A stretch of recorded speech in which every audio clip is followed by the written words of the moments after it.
이동평균선이 밀집한 상태에서 골든 크로스가 나면서 상승을 하게 되면 강력한 매수 시점이라고 볼 수 있습니다.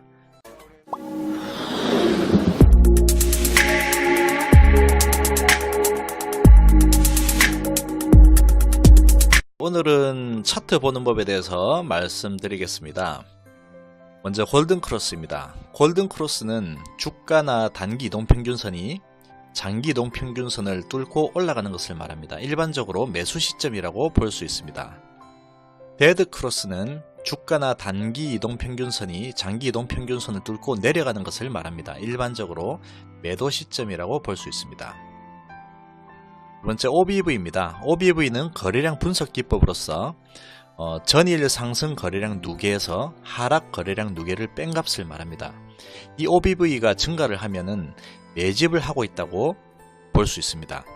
OBV가 하락을 하면 분산이 되고 있다고 볼 수 있습니다. 매집이라는 것은 상승할 힘이 강하다고 볼 수 있습니다. 주가를 보시면 OBV가 상승을 하니 주가도 같이 올라가는 경향을 보이고 있습니다. OBV가 하락하는 모습을 보이니 주가도 하락하는 모습을 보이고 있습니다. 수급에 대해서 알아보겠습니다. 수급이란 개인, 외국인, 기관이 어떤 포지션을 취하고 있는지를 말하는 것입니다. 그림에서 보시면 기관과 외국인이 매수를 하고 있습니다. 매수를 할 때 주가도 올라갈 확률이 높습니다. 기관과 외국인은 힘을 모을 수 있는 메이저 세력들이기 때문에 이 세력들이 매수를 하게 되면 주가가 올라갈 확률이 높습니다. 여기서 보시면 주가가 하락을 하고 있습니다. 이때 수급을 보면 기관은 매수를 하고 있지만 외국인의 매도가 훨씬 더 강한 모습을 보이고 있습니다. 그러다 보니 주가는 하락할 확률이 높아지는 것입니다. 자, 거래량입니다. 거래량은 주가가 상승하는 과정에서 거래량이 증가하면 좋은 신호로 볼 수 있습니다. 첫 번째 거래량이 터지면서 상승을 했다가 눌림목을 한번 주고 다시 거래량이 많이 터지고 상한가 치면서 많이 올라갔죠. 그 다음에 눌림목을 주고 다시 또 거래량이 터지면서 증가를 합니다. 거래량이 터지면서 증가를 하면 주가가 힘이 있게 상승하는 모습을 보이는 경우가 많습니다.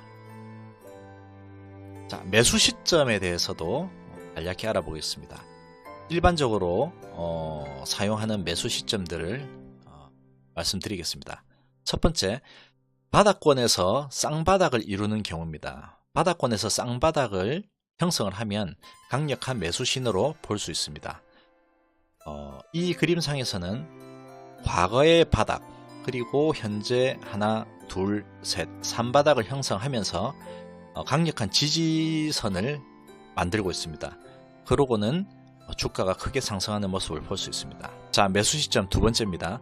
정배열 상승 구간의 이평선에서 눌림목을 주는 구간이 매수 시점이라고 볼 수 있습니다. 주가가 상승을 하다가 눌림목을 주고 이동평균선을 지지하고 올라가고 다시 눌림목을 주고 이동평균선을 지지하고 올라가고 이런 모습을 보이면 매수 시점이라고 볼 수 있습니다. 자, 매수 시점 세 번째입니다. 장기 횡보 후에 골든 크로스 상승이 발생하면 매수 시점이라고 볼 수 있겠습니다. 자, 매수 시점 네 번째입니다. 이동평균선이 밀집한 상태에서 골든 크로스가 나면서 상승을 하게 되면 강력한 매수 시점이라고 볼 수 있습니다. 특히나 이동평균선이 밀집을 하게 되려면 장기적으로 주가가 그 언저리에서 계속 횡보를 해야 됩니다. 에너지가 많이 축적이 됐다고 볼 수 있는 것입니다.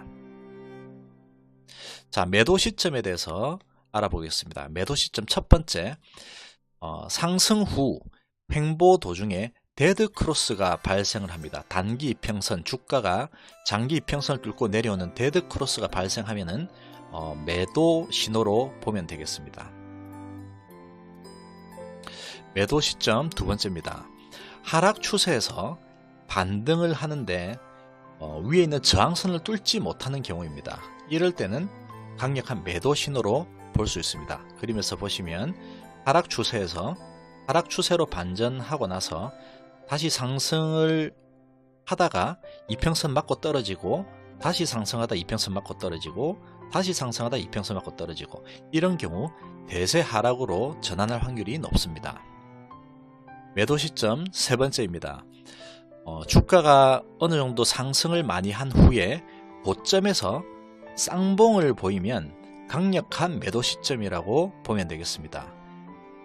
짧은 거리의 쌍봉, 그리고 한 차례 하락을 한 후에 다시 상승을 했으나 과거 고점을 넘지 못하고 이 언저리에서 고가놀이를 하고 있는 이런 상태면은 강력한 매도 시점이라고 보면 되겠습니다. 그 이후에 보시면 지속적인 하락의 형태가 나타나고 있습니다. 매도 시점 네 번째입니다. 박스권을 형성하면서 주가가 움직이고 있는데 그 박스권의 천정을 뚫지 못하는 경우입니다. 그림에서 보시면 과거 고점에서 뚫지 못하고 다시 내려옵니다. 또 과거 고점까지 뚫지 못하고 내려옵니다.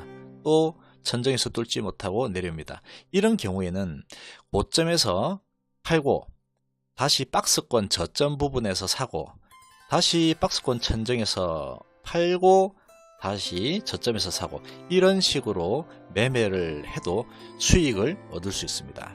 오늘은 차트 보는 법에 대해서 간략히 알아보았습니다. 감사합니다.